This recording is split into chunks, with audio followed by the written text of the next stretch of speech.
David Moss. Kyla. And Kyla Moss. Okay. Harry and Pauline Shale.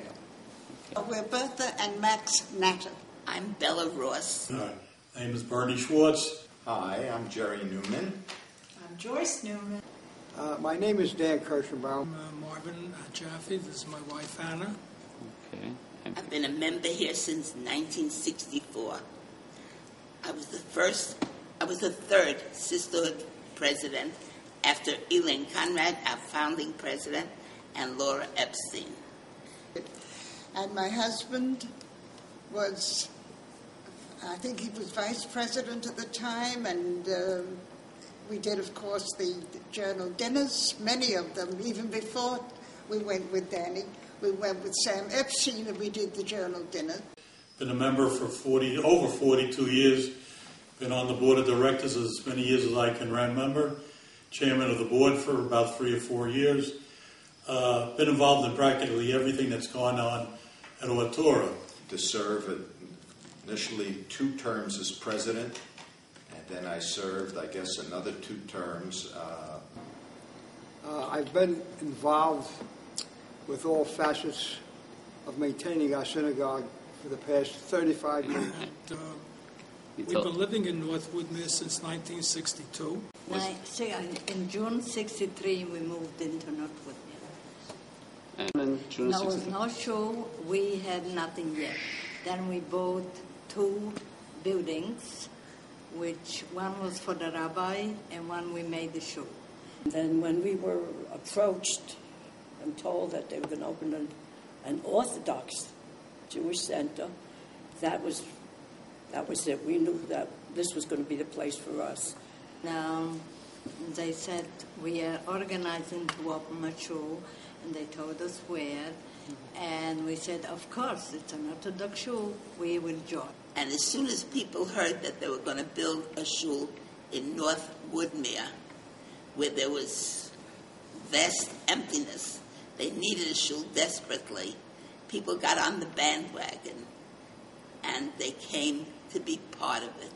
So when they came over and they told us they were going to build a shul, it was like jumping for joy. If we had something in the neighborhood, finally it would be not only that, an Orthodox shul. And we purchased 2 houses at 432 Hungry Harbor Road and 440 Hungry Harbor Road. 440 was the rabbi's residence, 432 was the synagogue. And that's when Esther Youngrice came to North Woodmere to a house, to one of the houses, which was Elaine Conrad. And she said, why don't you come with me to a meeting? Our first offices were very dynamic, but they were driven by Rabbi Rebbetzin Youngrice. They were especially Rebbetzin Youngrice. That's when we first met Rabbi Youngrice and Rebbetzin Youngrice. And it was very much like a family, an extended family, and our children truly grew up here. And a couple of them was Laura Epstein, Elaine Conrad, Sandy Schneider, a few of the who really old-timers started. Like the Mosses and many of the other people that are not around anymore. Cy Morgenroth and Joe Plotnick and Sid Levine. We were the original families founding the synagogue. At the time, Cy Morgenroth, who had some influence in the village of Valley Stream, was able to arrange for the purchase of the land and get the necessary permits to construct it. Prior to that, the shul was sitting in two properties, 440 and 450 Hungry Harbor Road. This shul was founded around Rabbi and Rebbetzin Youngrice. 3 families, 2 from Valley Stream, and a third one, I don't know where they met the Conrads, but Rabbi and Rebbetzin Youngrice lived in Valley Stream on Brookside Drive next to Joe and Margot Platnick, and down the street from Cy and Mary Morgenroth. There were 3 families, the Morgenroths, the Conrads, and the Newmans. And we came every evening, and we made checks for books, and we make seating arrangements. And then we brought in 14 others to make up the founding membership. When we moved here in 1960, Hungry Harbor Road ended at the synagogue. Before the synagogue? No, there was a town at where the synagogue is ultimately located. Okay. I spoke to Laura Epstein the other day, and she said, remember to tell them that when we went to buy that piece of land, Cy Morgan Roth had the occasion to be there. She said they put a $5 deposit on that land, and some of the women gave the dollars to make $5. There were many of us who, in order to get a building loan, had to sign a guarantee. We each signed a personal guarantee, $5,000 to cover the construction of the synagogue. Eventually, so the builder was kind enough to let us use two of the stores, and we occupied the two of the stores for the Rosh Hashanah and Yom Kippur period. And we brought in the first 200 members. And with those 200 members, we had to hold high holiday services in a tent, which blew over. For the next 2 or 3 seasons, we had a tent. The tent nearly blew down. Everybody had to hold it up.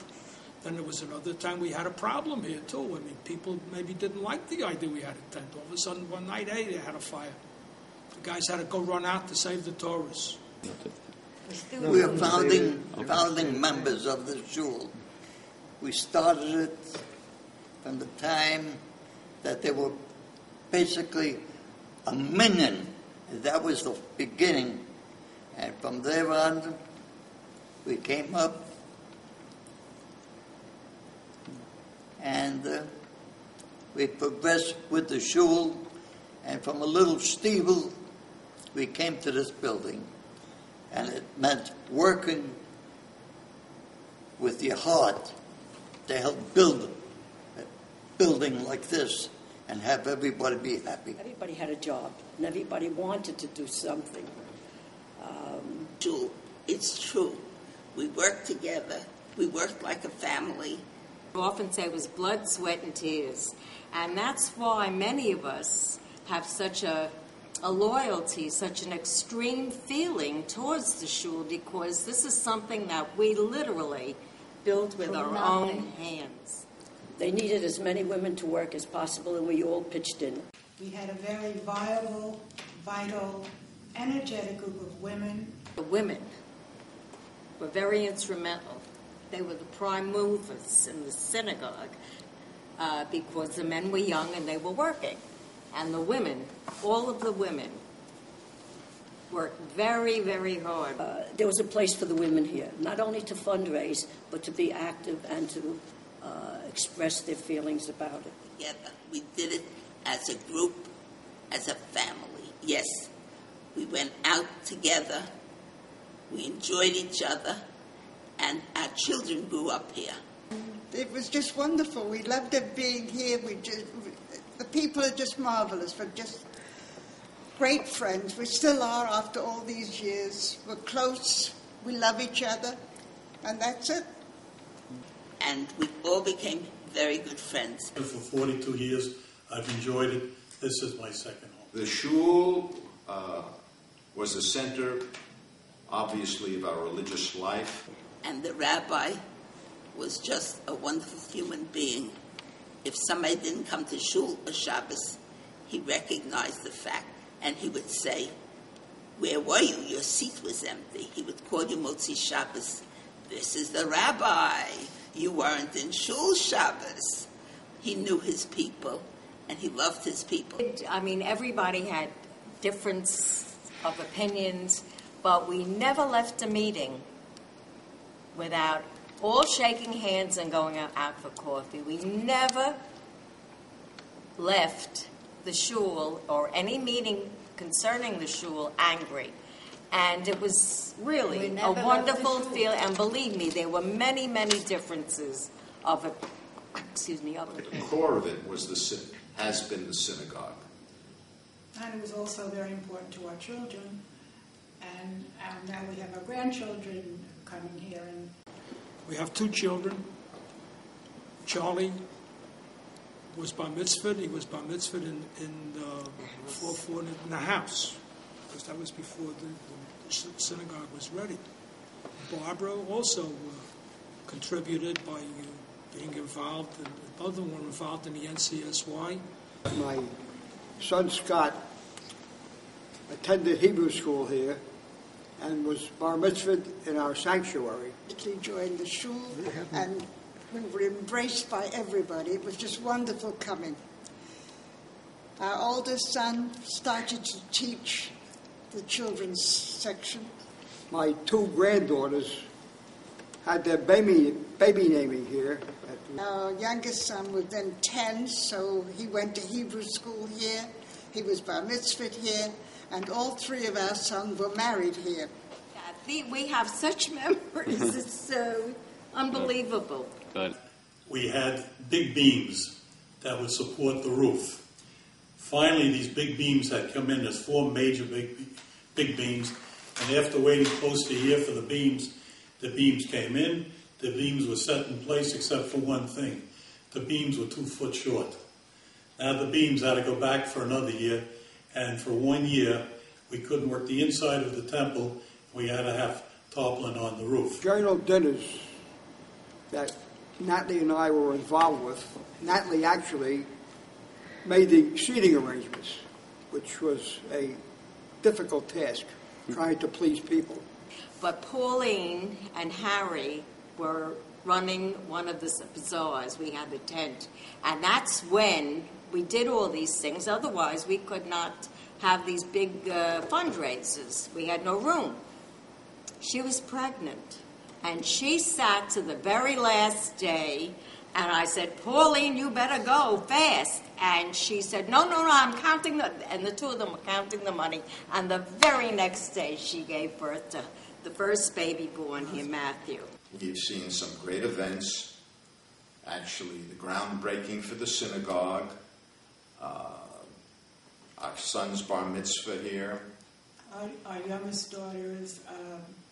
Ohr Torah meant to me a place of friendship, a place of learning, a place of worship, where I met a lot of good people and maintained a friendship throughout the years.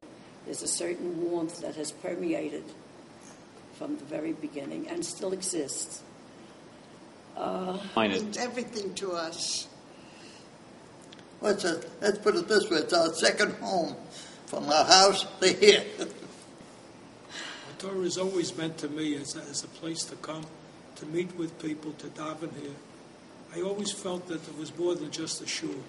This was like a central point of contact and meeting. Rabbi Shapiro at one time said, some people look to the shul for different reasons. He says they come to pray, they come to study, they come to socialize. And Ohr Torah has been a place for all of that. Our hope for the future is that the shul grows.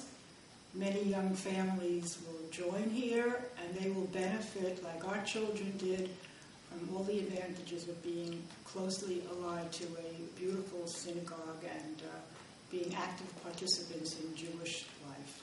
We believe, with the intellectual leadership of Rabbi Shapiro, that the synagogue should grow and prosper and should bring happiness and good health to everyone. 43 years that we've held it together with sweat, with work, with a certain and tears and a certain cohesion that we don't want to let go.